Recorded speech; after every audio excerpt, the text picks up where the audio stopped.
délégués, mesdames et messieurs,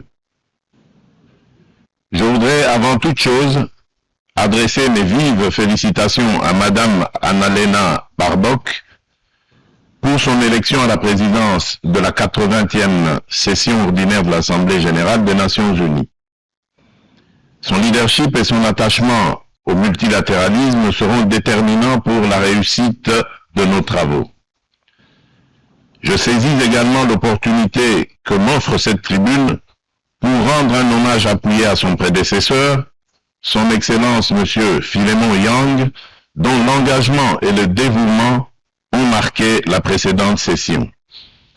Enfin, je réaffirme la pleine confiance de mon pays dans l'action du secrétaire général des Nations Unies, M. Antonio Guterres, pour ses efforts constants visant à renforcer notre organisation et à promouvoir des solutions aux défis qui menacent la paix, la sécurité et la prospérité dans le monde, en particulier dans la région des Grands Lacs d'Afrique, dont fait partie la République démocratique du Congo. Madame la Présidente, je salue la pertinence du thème retenu pour cette 80e session, Mieux ensemble, plus de 80 ans au service de la paix, du développement et des droits humains.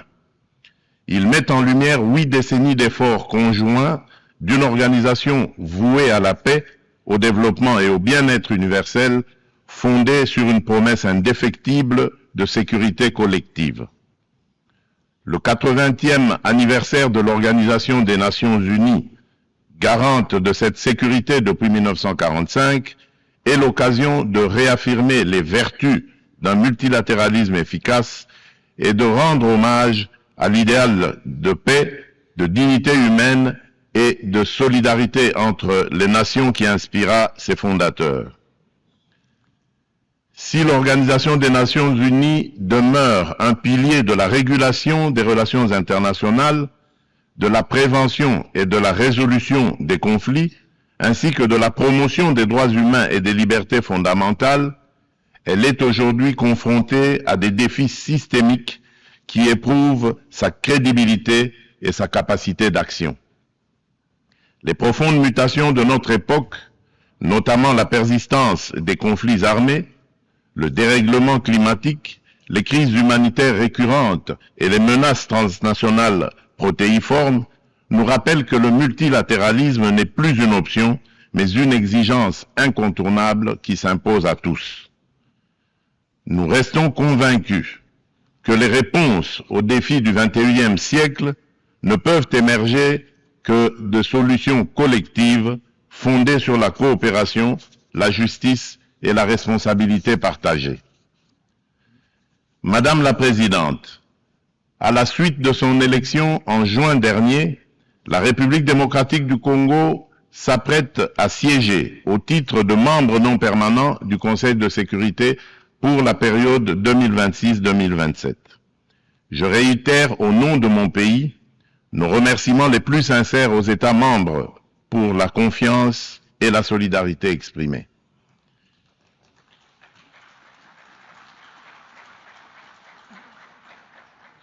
Notre participation sera résolument constructive et holistique. Elle s'articulera autour de 2 priorités indissociables, paix et sécurité d'une part, et prévention et résolution des conflits d'autre part. Nous entendons également contribuer activement à l'élaboration et à la mise en œuvre du nouvel agenda pour la paix afin d'apporter, à la lumière de notre potentiel et de notre expérience, une impulsion à la réforme des opérations de maintien et de consolidation de la paix, ainsi que à l'adaptation du système de sécurité collective des Nations Unies.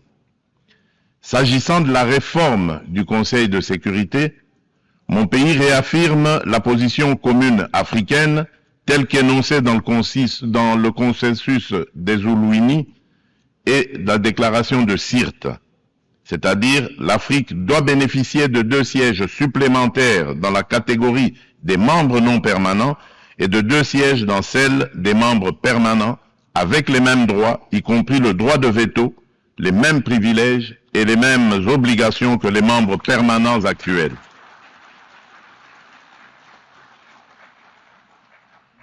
Forte de ces 54 États et de plus de 1,2 milliard d'habitants, l'Afrique ne saurait demeurer en marge des décisions qui engagent la paix et la sécurité internationale.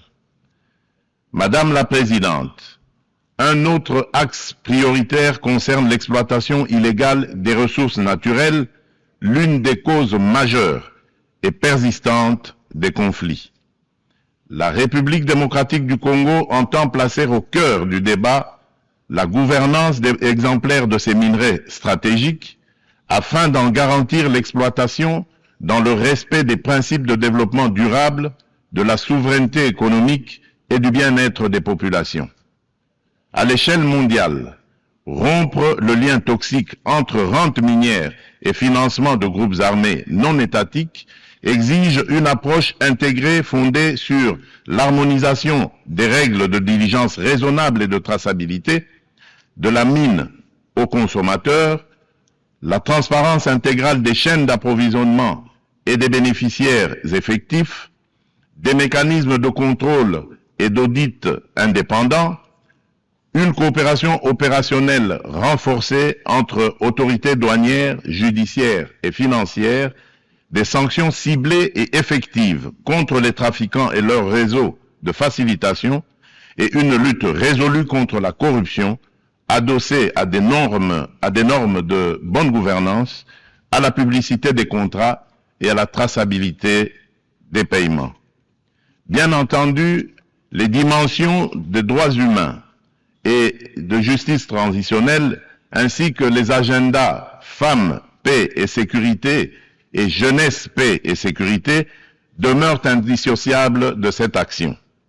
Leur prise en compte effective est la condition d'une paix juste, durable et inclusive.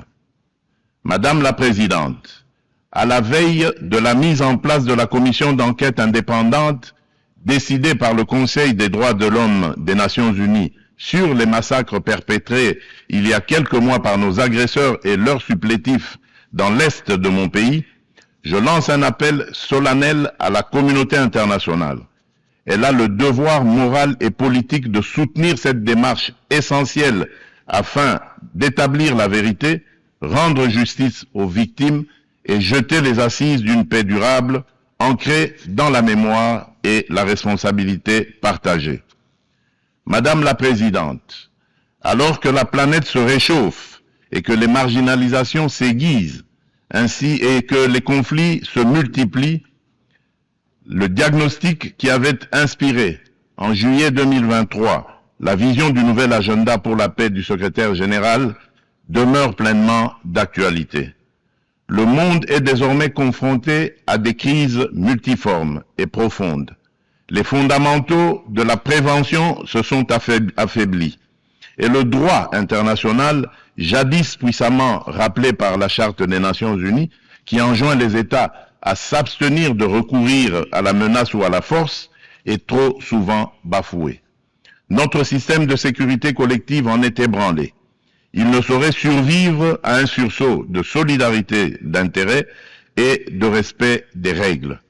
Dans ce contexte, la rhétorique guerrière regagne du terrain et l'on assiste impuissant au retour des vieux démons, agression armée, guerre de prédation des ressources et de conquête d'espaces vitaux qui n'épargnent aucun continent. Tandis que la guerre entre Israël et le Hamas ravage la bande de Gaza, avec le risque d'une extension régionale, et que se poursuit le conflit russo-ukrainien, d'autres foyers s'embrasent au Yémen, en Birmanie et en Syrie. Le conflit armé qui perdure dans mon pays en est une illustration tragique. Depuis 3 décennies, la paix et la sécurité sont brisées à l'est de la République démocratique du Congo. Cette guerre s'est muée en une entreprise prédatrice. Elle dépasse depuis longtemps les seules dimensions militaires ou géopolitiques. Elle vise à piller nos ressources, effacer notre mémoire collective et détruire nos communautés. Les conséquences sont désastreuses. Des millions de morts, des familles décimées, près de 7 millions de déplacés internes, femmes et enfants pris pour cible, des villages rayés de la carte, des générations sacrifiées. Dans plusieurs régions de l'Est, tous les marqueurs d'un projet d'extermination sont réunis. Les Nations Unies elles-mêmes, à travers le rapport Mapping, ont documenté l'ampleur des atrocités. Ce n'est pas seulement un conflit, c'est un génocide silencieux qui frappe le peuple congolais depuis plus de 30 ans.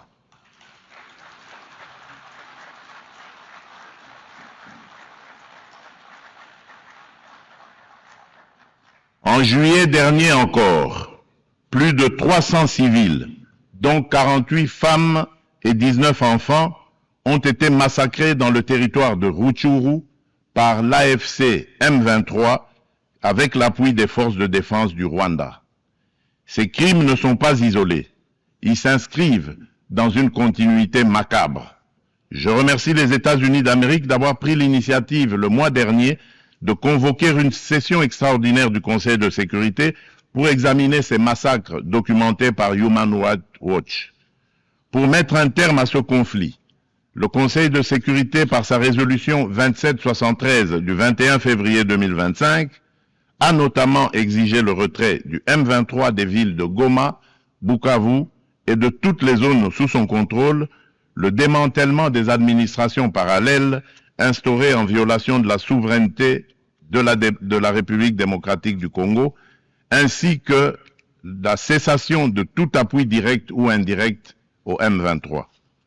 Je salue à cet égard le leadership du président Donald Trump, qui a créé les conditions d'un dialogue ayant conduit le 27 juin 2025 à Washington à la signature d'un accord de paix entre la République démocratique du Congo et le Rwanda. Cet accord engage expressément Kigali à un retrait complet et vérifiable de ses troupes et à la levée de ses mesures dites défensives. Il prévoit également le désengagement, le désarmement et l'intégration conditionnelle des groupes armés non étatiques au sein des forces armées de la République démocratique du Congo et de la police nationale congolaise, la mise en place d'un mécanisme conjoint de coordination en matière de sécurité, ainsi qu'un dispositif garantissant le respect de l'intégrité territoriale et l'arrêt des hostilités. Le retrait des troupes rwandaises, la fin de leur appui au M23 et le retour de l'autorité de l'État congolais sur toutes les zones occupées constituent des conditions non négociables pour une paix durable. Je demande aux Nations Unies de veiller à la stricte application de cet accord, désormais indissociable de la mise en œuvre de la résolution susmentionnée. Tant que ces décisions ne seront pas exécutées, le sang des innocents continuera à couler. Dans la même dynamique, la République démocratique du Congo et l'AFC M23 ont signé le 19 juillet 2025 à Doha une déclaration de principe engageant les parties à œuvrer de concert à une solution pacifique.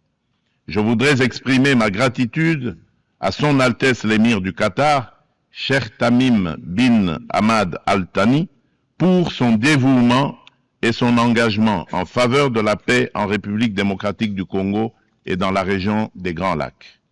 Je souhaite enfin exprimer ma haute appréciation pour la coordination assurée par son Excellence Faure Essomina Gnassingbé, président du Conseil des ministres du Togo, dans le cadre du processus de Lomé. Cette dynamique procède de la convergence des efforts du processus de Luanda, conduit avec constance par son Excellence João Manuel Gonçalves Lourenço, président de la République d'Angola et président en exercice de l'Union africaine, et du processus de Nairobi, facilité par son Excellence Uhuru Muigai Kenyatta, ancien président de la République du Kenya. Ensemble, ces initiatives ont jeté les bases d'un mécanisme unifié de facilitation régionale. Un élan que nous comptons poursuivre pour préserver la cohésion continentale renforcer la coordination entre les initiatives africaines et consolider un cadre d'action harmonisé afin de restaurer de manière durable la paix à l'est de la République démocratique du Congo. Notre objectif demeure inchangé: obtenir une paix juste, durable et vérifiable, non une accalmie factice et éphémère qui, depuis près de 30 ans, a trop souvent déçu l'espérance de notre peuple. Nous attendons de la communauté internationale qu'elle se tienne avec constance et courage du côté du droit. C'est à ce prix que la vérité l'emportera sur l'impunité et que la paix redeviendra possible. Madame la Présidente, il convient de préciser que le processus diplomatique engagé avec toutes les parties au conflit n'exclut nullement la quête de justice et de réparation. Si le monde hésite encore à nommer notre douleur, nous n'attendrons pas. Nous en sommes les premiers témoins. Nous en serons les premiers artisans de justice. Mais nous avons besoin de votre solidarité, de votre soutien et du respect plein et entier du droit international.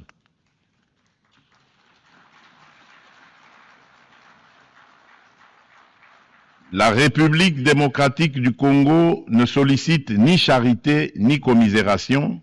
Elle exige justice, vérité et dignité.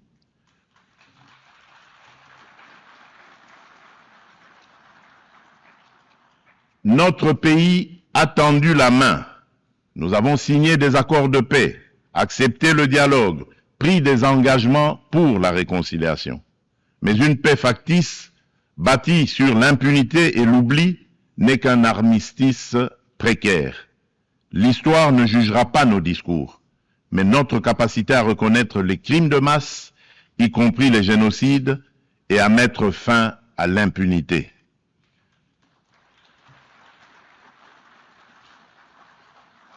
Madame la Présidente, la République démocratique du Congo est un pays de vie, de richesse naturelle et de résilience humaine.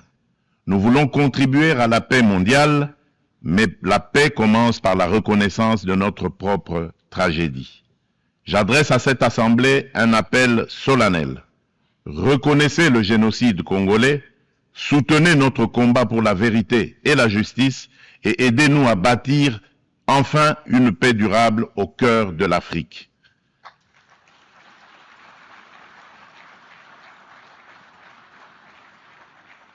Nous demandons que les Nations Unies instaurent un régime de sanctions ciblées contre les auteurs des crimes économiques, mais aussi des crimes de guerre, crimes contre l'humanité et crimes de génocide commis à l'est de mon pays, et qu'elles soutiennent toutes les actions visant à tarir les circuits illicites d'approvisionnement en minerais qui financent depuis des décennies la guerre et la tragédie humaine. Ces actions doivent être conduites avec l'appui de l'Union africaine, des Nations unies et de nos partenaires au développement en impliquant les États limitrophes, les entreprises qui achètent et transforment ces minerais du sang, les institutions financières par lesquelles transitent les flux, ainsi que les organisations de la société civile. Je le dis solennellement devant cette Assemblée.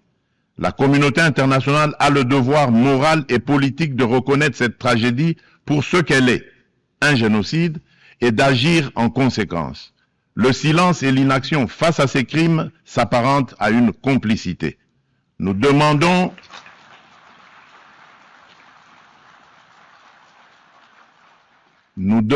la mise en place immédiate d'une commission d'enquête internationale indépendante et dotée de moyens pour établir la vérité, rendre justice aux victimes et rompre le cycle de l'impunité qui nourrit ce drame depuis des décennies. Madame la Présidente, le terrorisme demeure une menace grave pour la paix et la sécurité internationale. Aucune région du monde n'est épargnée. Après l'Asie, l'Europe occidentale et l'Amérique du Nord, ce fléau s'enracine en Afrique et déstabilise plusieurs sous-régions. Al-Qaïda au Maghreb islamique, bien que fragilisé par l'action internationale, conserve ses capacités dans des zones grises et diffuse son influence. Boko Haram au nord du Nigeria et Al-Shabaab en Somalie maintiennent une emprise territoriale significative. En Afrique centrale, après les ravages causés par la Lord's Resistance Army, LRA, de Joseph Kony, le nord-est de la République démocratique du Congo subit les exactions des forces démocratiques alliées, les ADF, un groupe terroriste ougandais ayant fait allégeance à l'État islamique. Ces groupes extrémistes ont laissé derrière eux un lourd tribut humain et continuent de menacer la stabilité régionale.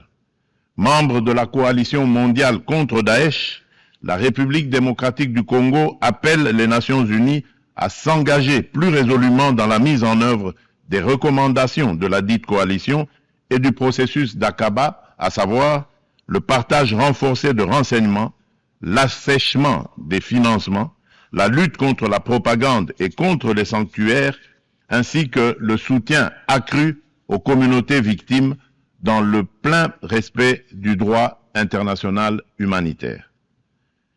Madame la Présidente, face à l'urgence climatique, l'accord de Paris demeure le cadre juridique essentiel pour la redevabilité des États en matière d'émissions et d'adaptation afin de contenir le réchauffement à 1,5 degré Celsius.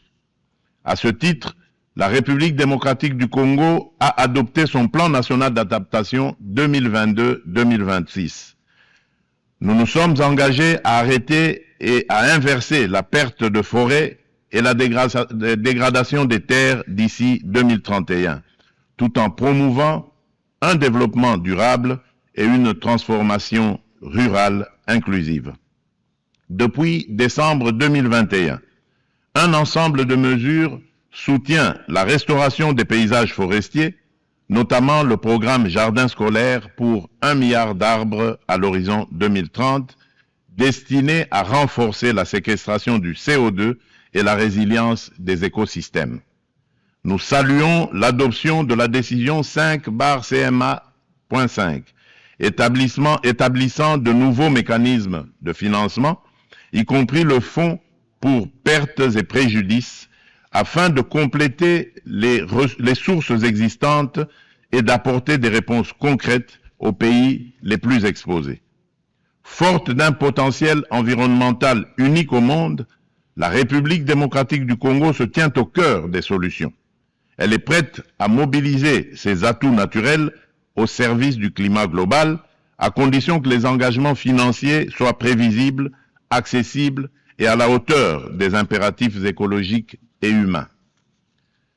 Madame la Présidente, permettez-moi d'aborder aussi la question des défis énergétiques et de la protection de nos écosystèmes en rappelant que le bassin du Congo abrite la deuxième plus grande forêt tropicale du monde, considérée par de nombreux scientifiques comme le premier puits de carbone terrestre, ainsi qu'un vaste réseau hydrographique dominé par le fleuve Congo, deuxième au monde par son débit. Ces ressources vitales sont gravement menacées par des activités destructrices, déforestation, exploitation illégale, pollution, souvent alimentées par des conflits armés récurrents qui s'apparentent à de véritables crimes contre la nature. C'est pourquoi la République démocratique du Congo soutient l'initiative portée par le Vanuatu, Fidji et Samoa visant à ériger au plan international l'écocide en incrimination autonome pour sanctionner les actes illicites ou arbitraires causant à l'environnement des dommages graves. Madame la Présidente, l'adoption du pacte pour l'avenir rappelle l'urgence d'accélérer la mise en œuvre des objectifs de développement durable à 5 ans de l'échéance de 2030. La République démocratique du Congo a inscrit cet impératif au cœur de son action à travers le plan national stratégique de développement 2024-2028 qui place l'homme congolais au centre des priorités et intègre les 3 dimensions du développement durable, environnemental, social et économique. Ce plan s'articule autour d'orientations nettes, à savoir consolider la sécurité et la gouvernance démocratique, moderniser les infrastructures et le climat des affaires, protéger l'environnement et garantir l'accès aux services sociaux de base, eau, assainissement, éducation, santé, électricité, etc. Le bilan demeure contrasté, car seuls les ODD 12 et 13 paraissent encore atteignables d'ici 2030, mais des progrès tangibles sont enregistrés. La gratuité de l'enseignement a permis à plus de 5 millions d'enfants de retourner à l'école. La couverture de santé universelle élargit l'accès à des soins de qualité. Les politiques d'autonomisation des femmes réduisent les disparités socio-économiques. Ces acquis restent toutefois fragilisés par l'insécurité persistante dans l'est du pays et par la vulnérabilité de notre économie face aux chocs exogènes. Notre économie doit donc se transformer pour devenir un levier de durabilité et de prospérité.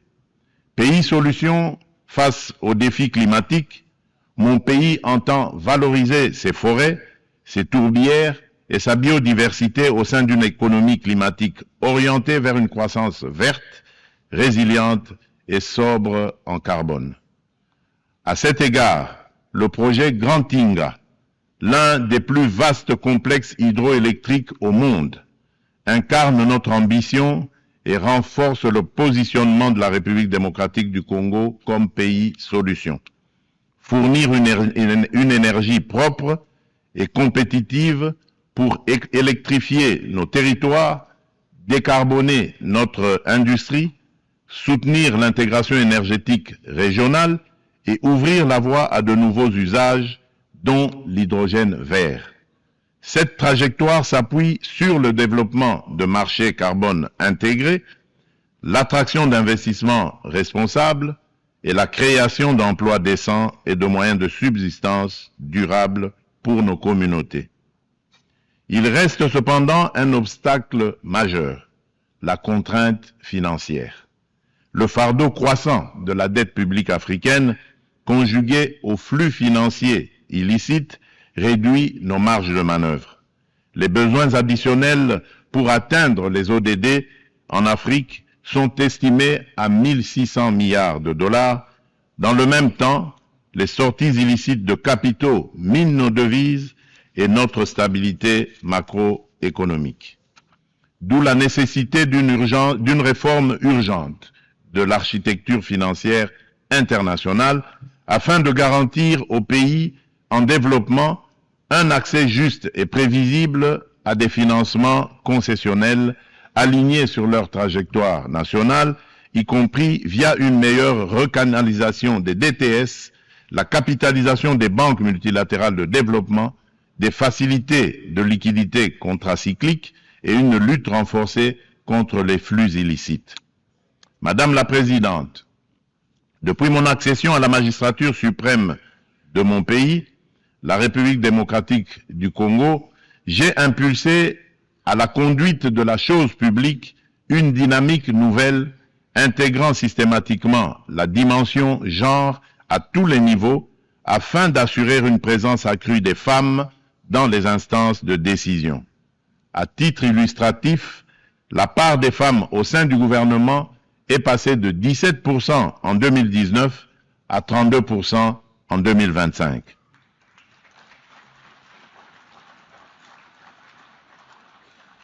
Madame la Présidente, dans une approche stratégique et multisectorielle visant à mobiliser la jeunesse au service du progrès national, mon gouvernement a adopté une politique nationale de la jeunesse. Celle-ci consacre l'engagement de l'État à faire de la participation pleine et entière des jeunes à la vie de la nation une priorité transversale assortie d'objectifs clairs et mesurables. Madame la Présidente, la République démocratique du Congo aspire à la paix, à la justice et au développement. Elle est prête à agir à vos côtés pour une organisation des Nations Unies plus forte, plus inclusive et plus juste.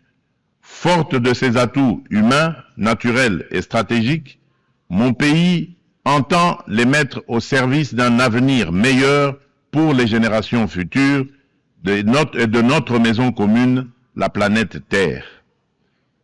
Que Dieu bénisse l'humanité et nous accorde la grâce d'une paix véritable et durable entre toutes les nations du monde. Je vous remercie.